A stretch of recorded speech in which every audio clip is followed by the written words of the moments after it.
Olá, muito boa tarde.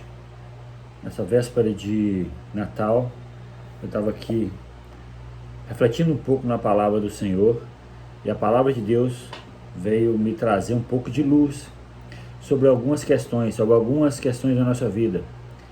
Muralhas que para nós, aos nossos olhos, são intransponíveis. Muralhas difíceis de ultrapassar. Obstáculos em nossas vidas que têm nos impedido de avançar. E eu quero ler uma passagem que é muito conhecida, né? A muralha de Jericó.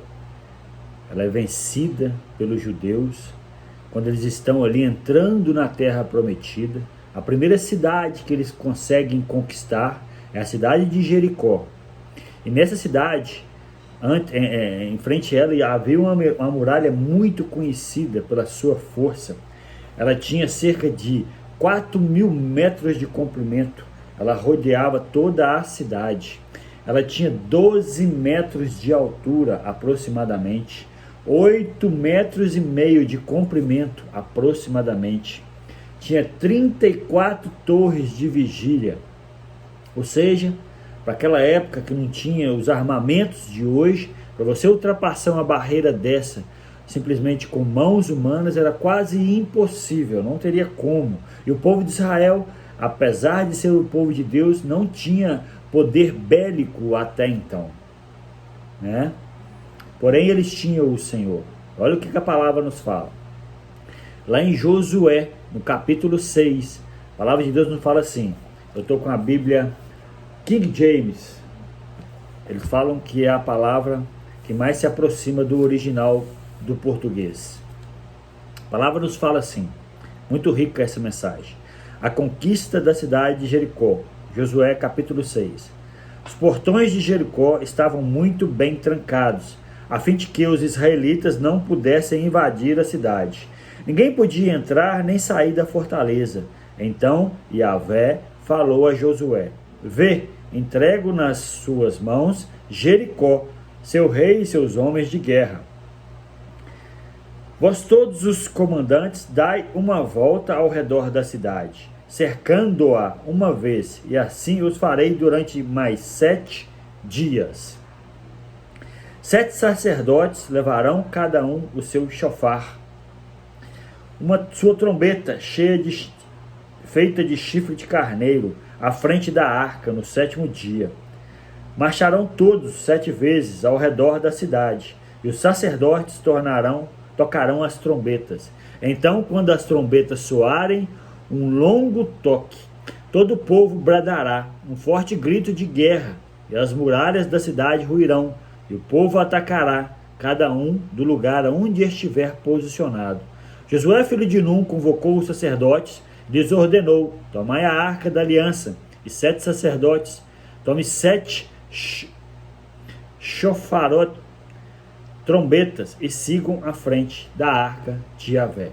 Nós podemos ter alguns ensinamentos aqui para derrubar muralhas em nossas vidas. Primeiramente, eu quero pegar o verso 6, que Deus vai na frente. A arca da aliança era a presença de Deus no meio do povo de Israel.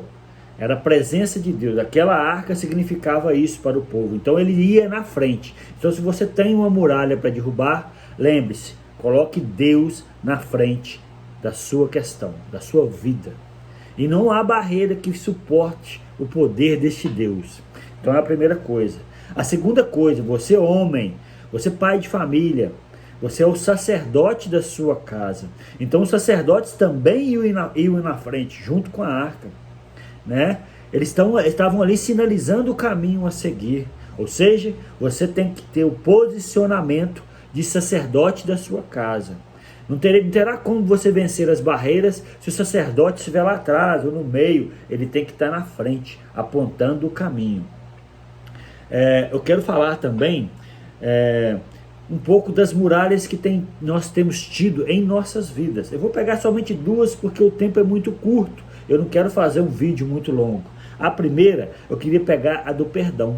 A falta de perdão. Uma coisa que tem assolado nossos dias atuais é a falta de perdão. Olha o que a palavra nos diz lá em Mateus 18, 21 e 22.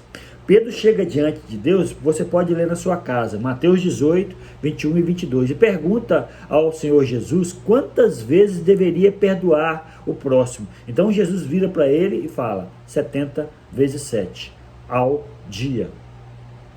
Então assim, seria 490 vezes, a pessoa teria que fazer raiva, não sei, 490 vezes, mesmo assim, você teria que perdoá-la. Em Marcos 11, no verso 25 e 26, fala que se perdoarmos o próximo, receberemos perdão do nosso Deus. Ou seja, nós que temos tantas questões erradas, nós somos falhos, nós somos fracos, nós precisamos estar atentos a isso. Precisamos estar atentos àquilo que Deus tem para nos falar. Então, o perdão ao próximo, ele é tão importante. É tão importante. Se você não perdoar, não recebe perdão. Ou seja, é a lei do plantio. Você planta perdão, recebe perdão. É exatamente isso que acontece. Isso é uma das coisas que mais tem assolado nossos dias de hoje. Eu quero também falar um pouco das barreiras que nós temos em casa, das grandes muralhas que são criadas nos dias de hoje dentro da nossa casa. Não conseguimos ter bom relacionamento com nossos filhos. Muitos de nós não conseguimos ter bons relacionamentos com as esposas, né, com filhos, com os parentes mais próximos. E isso tem criado barreiras quase intransponíveis. Você vira para o seu filho ou para os seus parentes e fala, ou para amigos, não, meu filho fala uma língua, eu falo outra. No meu tempo era assim, no meu tempo meu pai me dava uma ordem e acabou. No meu tempo eu não tinha que ter raiva, mas nós vivemos tempos atuais muito difíceis, onde a informação é muito rápida e a informação muitas vezes muda a mente da pessoa e a gente, como pai, muitas vezes não consegue acompanhar a mente do filho. Porém, olha o que a palavra fala. Provérbios 22, 6 fala assim, ensina o caminho do teu filho, para quando que ele deve andar, para quando ele crescer, ele não erre. Então você tem que ensinar, sacerdote, aquele que anda na frente, junto com a presença do Senhor, você tem que ensinar o seu filho, tira um tempo precioso para estar junto do seu querido, do seu ente querido ali, mostrando a ele a necessidade de entender a palavra de Deus. A palavra também fala, lá em Êxodo 20, para vocês filhos, é o primeiro mandamento seguido de uma promessa. Fala assim, honra teu pai e tua mãe, é um mandamento de Deus, para que tenha vida longa nessa terra. Se você honra teu pai, se você guarda esse mandamento, você vai ter vida longa. A palavra de Deus é muito correta, ela não mente. Então honrar pai é obedecer, honrar pai é entender o seu pai, entender que muitas vezes, filho, o seu pai viveu em tempos diferentes dos seus, ele teve outros ensinamentos, muitas vezes o pai não tem aquela carga, aquele ensinamento, aquele aprendizado necessário para passar para o filho. Ele recebeu uma carga do pai, ele recebeu uma carga que veio do avô, do bisavô, muito pesada, por ensinamentos rudimentares, passados, que tem na sua estrutura bons ensinamentos, porém são do passado, que não encaixam muito bem na mente do jovem atual. Porém você tem que honrar o teu pai e tua mãe, ouvir, entender, procurar saber o que ele está falando com você, porque eu tenho certeza que o pai quer o melhor para o filho. Por último, eu quero falar daquela passagem onde fala que o coração do pai se converterá ao filho, e o coração do filho se converterá ao pai. São tempos de acontecer isso. Tempos de acontecer isso. Da família estar mais próximo. Nós vivemos tempos tão difíceis. Tempos de pandemia, onde nós estamos mais próximos dentro de casa. Imagine você dentro da sua casa e não tendo uma boa comunicação com seus entes queridos. É terrível. É terrível.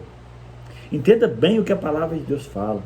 Essas muralhas, elas podem cair. Assim como caiu a muralha de Jericó. Primeiro o povo de Israel manteve o seu lugar ali, obedecendo a Deus, mesmo que fosse louco. Gritar com a parede que mede 8,5 metros de comprimento com 12 metros de altura, para ela cair. Era louco aos olhos dos homens, mas Deus é um Deus de milagre. Então se você entender que a muralha que tem cercado a sua vida pode cair no poder do nome de Jesus, você vai manter o lugar que Ele te falar. Você vai ficar atento. E a muralha vai cair pelo poder do nome de Jesus. Saiba disso. Eu quero profetizar isso nessa tarde. Toma isso como conhecimento na sua vida. Eu não sei qual muralha que tem atrapalhado. Pode ser muralha de dívida, de sentimentos, de falta de comunicação, como eu estava te falando, de falta de perdão. Mas ela vai cair se você estiver na presença do Senhor e Ele estiver na tua frente e o sacerdócio estiver sendo feito com muito zelo. Em nome de Jesus. Eu quero também te desejar um Feliz Natal, um Feliz Ano Novo, que podemos ter saúde no corpo, que possamos ter paz na alma, que possamos ter presença do Eterno no nosso dia a dia. É o que eu profetizo para as nossas vidas, em nome de Jesus. Um abraço.